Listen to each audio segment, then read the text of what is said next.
Come along with me as I try to fix a sign that a friend of mine had that she didn't like the wording on it. The first plan was to try to flip it over and just repaint the whole thing, but as you can see, it is adhered to the cardboard and it would just ruin it altogether. But she didn't like the Y in this. She wanted to say, "May our home be where friends meet," so she didn't want it to say "may your home." She said that didn't make sense, and I agree with her. It doesn't really make sense grammatically, or if you're hanging it in your own home.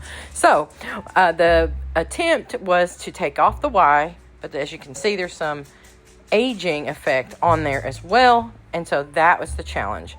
So I first started off with all kinds of white paints, and I thought, the first attempt will be to just kind of pounce on the Y and try to take off, even if it's in layers. But my first attempt was actually to take a pencil eraser, because I thought if I could get that Y off without altering the paint, then even better. And it just did not work. So we moved on to paint. And as I began to work with the first color, it was way too dark. It was coming off very yellowish and almost like a tan.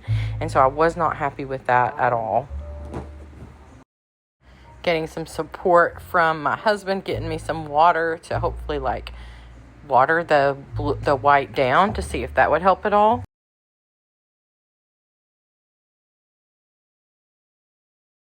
And at this point, I'm just getting more frustrated because I don't seem to be getting what I need. So I start looking for a different type of white to see if I could get that to blend out.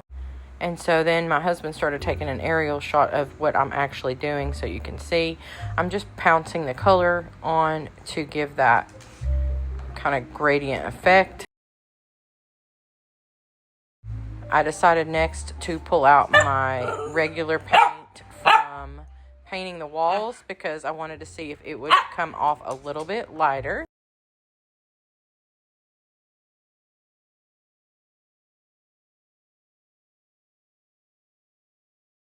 So I'm just kind of pouncing the brush on my hand to kind of take off some of that paint.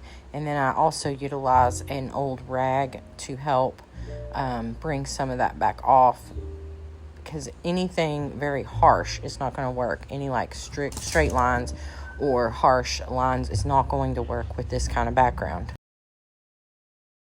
So now I'm utilizing a technique where you're using a dry rag to try to bring some of the color off, because as you see, it is way too white. So I went from one extreme to the other. And at this point, I'd gotten it somewhat corrected by taking a little bit of gray and going over the whole thing. But as you can see, still very dark. Then we touched it up a little more, and I'm a little happier with it. And then the final result.